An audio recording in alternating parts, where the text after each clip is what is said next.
Hey everybody, welcome back to Lindsey's Little Library. So I'm here today to bring back a series I started months ago with every intention of continuing it, and life just kind of happened. So in the spirit of bringing that back, as well as we are in the throes of summer, and if you're looking for some good summery reads, I tend to navigate towards more romancy, rom-com type books. So I thought I would just marry the two together. So we're going to do 3 favorites by 3 favorites. So 3 of my favorite books by 3 of my favorite authors. Romance rom-com edition. So of my favorite romancy authors, I tend to navigate towards Abby Gimenez, Christina Lauren, and then recently, Carly Fortune. So we're going to start with my absolutely favorite, and that is the queen herself, Abby Gimenez. I have read every single book that this woman has written, except for her newest one, which that'll be my summer read. But here's my 3 favorites. So starting off with the second book I ever read by her. Now, granted, The Friend Zone was the first book I read, and I did really enjoy that. But this one is what kind of really hooked me with Abby Gimenez. This is the Happy Ever After playlist. This one follows Sloan. And what's his name? It doesn't have it here. Oh, Jason. So Sloan is trying to get her life back on track after 2 years of losing her fiance. And she ends up driving along a road one time in her car, just living life. And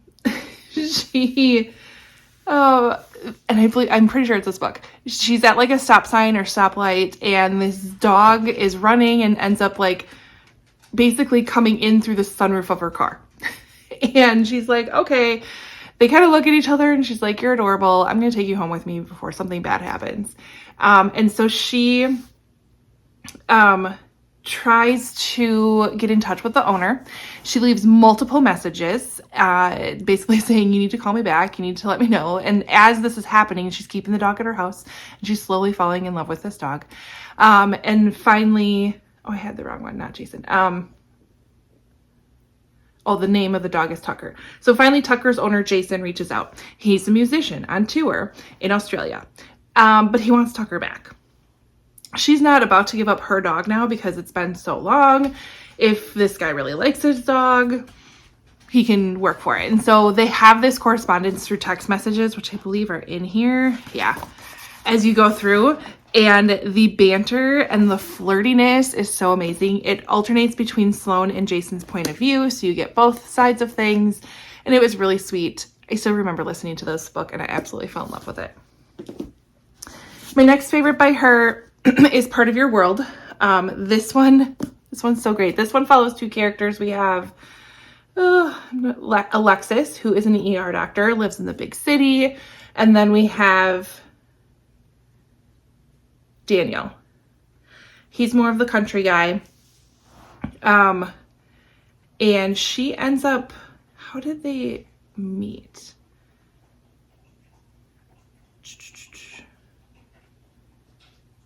He's a hot carpenter, 10 years younger.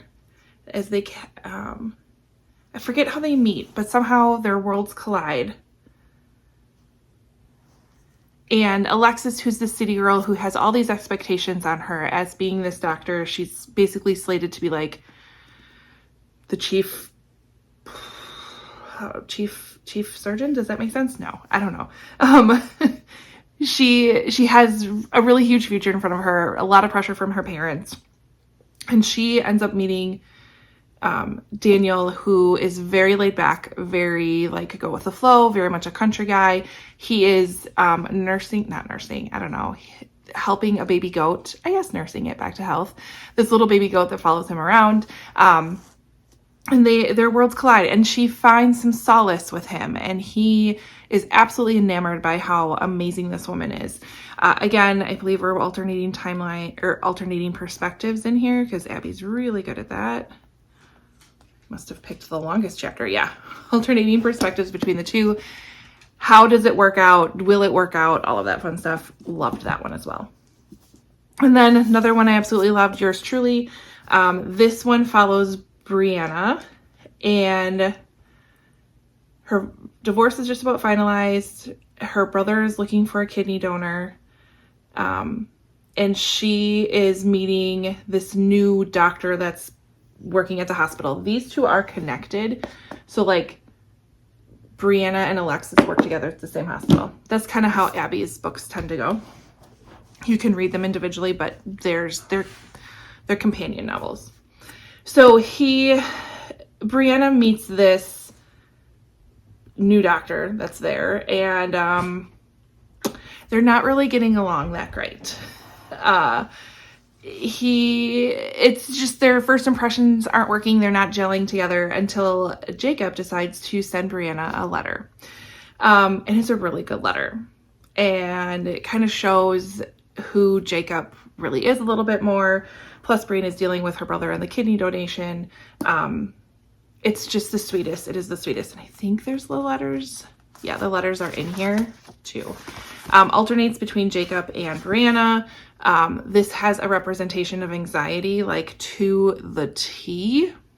To the T. It's fantastic, and I love it. I do love that you'll see a theme. There's banter between the characters. There's some flirtatious vibes to it, and tends to be a little bit of a deeper story to it. So those are my favorite Abby Gimenez books. Then we have Christina Lauren. Christina Lauren is a duo author. Are they sisters or best friends? Writers, partners, best friends, and soulmates. And I started reading Christina Lauren books quite a while ago. So my first book by them was Love in Other Words, which again, I read years and years and years ago with my book club. This one follows Macy and Elliot. Another doctor is Macy. And this one has multiple timelines. And so Macy and Elliot were very, very, very close as children. They kind of grew up together a little bit and got very close and ended up being the love of each other's lives, their first loves. And something happened that tore them apart. So we have present day where Macy and Elliot cross paths again. And then we go back into the past and we kind of learn what happened along the way. Super, super sweet. Definitely will tug at your heartstrings. And I absolutely loved it and cannot recommend this book enough. I feel like it's underrated in my opinion. Then we have The Unhoneymooners by Christina Lauren. And this is where they start bringing in some of the banter that I like. So we have Olive. She is used to being the unlucky twin, the maybe misfit of the family. And her sister, Amy, has managed to finance her entire wedding by winning a slew of contests throughout the entire process. Unfortunately for Olive, the only thing worse than the constant bad luck of having to spend the wedding day with the best man, which is her nemesis. Like Ethan and Olive are like oil and water. They do not get along. So she braces for this wedding. She's just going to get through it. She's determined to just deal with this one day. And unfortunately, the entire wedding party gets food poisoning at this event. The only people who aren't affected are Olive and Ethan. And there's a free honeymoon up for grabs. So Olive is not going to let Ethan be able to take this trip alone. So she agrees to a truce, and the pair head to Maui for this honeymoon, and they have to act like they're this newly married couple. And it is hilarious. It's hilarious. The banter between these two is on par. It's so funny. It's so funny. Do we have alternating points of view is my next question. We do not. So I think we all hear it through Olive's perspective. So it's so funny. I love it. And then we follow that up with the Paradise Problem.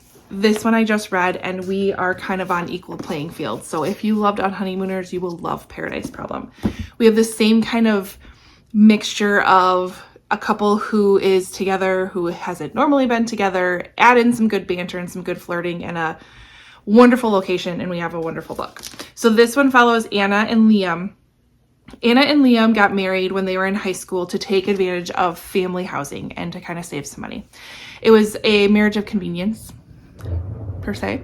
And they kind of knew each other. They lived together. They were like roommates, but nothing more.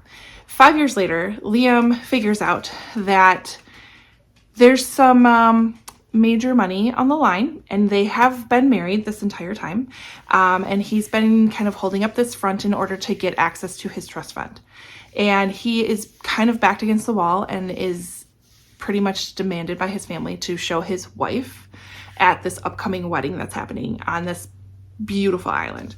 So he convinces Anna, who is a very laid back, go with the flow kind of girl, to go basically completely uproot her life and go on this very bougie, high-end wedding and kind of play this role as his wife. It's so funny and so sweet, and it's, again, there's more to it than just that. There's some underlying storyline here. There's a bit of a secret that tends to come out as well. So highly recommend that one. Like all three. So these are my Christina Lauren top threes. Then we have Carly Fortune. She's a fairly new author to me, considering her first book, what was only a few years ago, right? 2022. So yeah, she quickly has stolen my heart. I've read everything by her except for one, I believe, but these are my three favorites. So it starts out with her debut, which is every summer after. This one follows Persephone and Sam. So Persephone's family and Sam's family both own houses on a lake. Persephone comes up there every summer. They end up creating this really, really solid bond and solid friendship over 6 summers. They become inseparable. Their friendship turns into a little bit more than that. But something happened, and Persephone has stayed away from the lake for years, until she finds out that Sam's mother has passed away.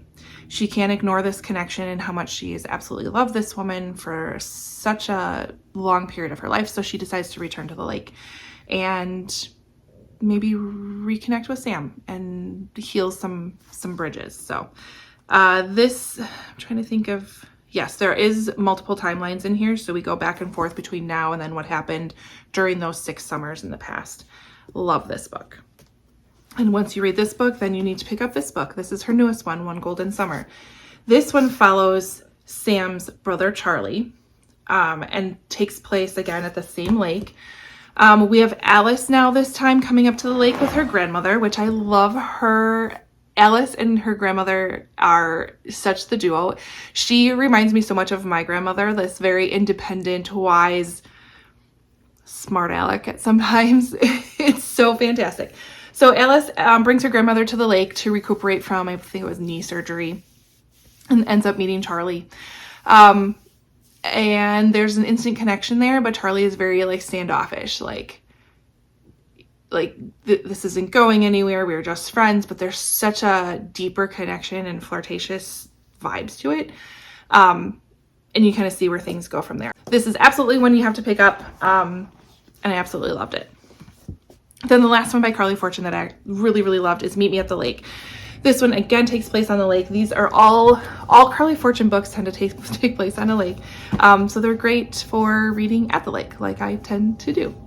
So this one we follow Fern, and her mother ran a summer camp, right? Is that what I'm thinking of? Lakeside Resort, sorry, for a number of years, and Fern grew up there.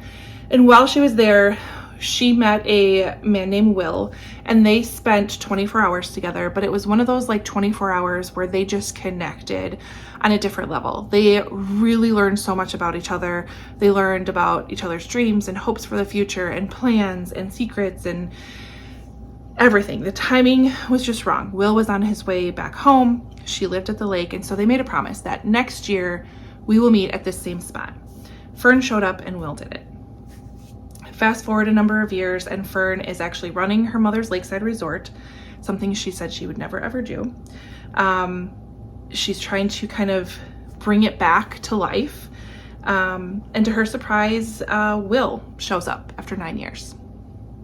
So what happened, why, what happens now, all of those great questions you get solved in this one. So those are my 3 favorite by Carly Fortune. Absolutely love them.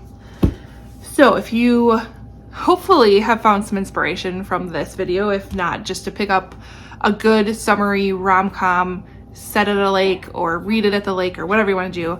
And if you've read any of these and you like them and you want to chat about them below. Otherwise, who are your favorite romance or rom-com authors? I would love to get to know a few more.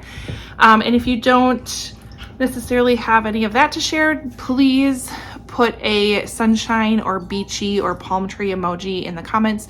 Just let me know you were here, because I love it to see that and love to see that you're kind of here and saying hi, and it helps my channel. Otherwise, like and subscribe and all that fun stuff, and I'll see you next time. Bye.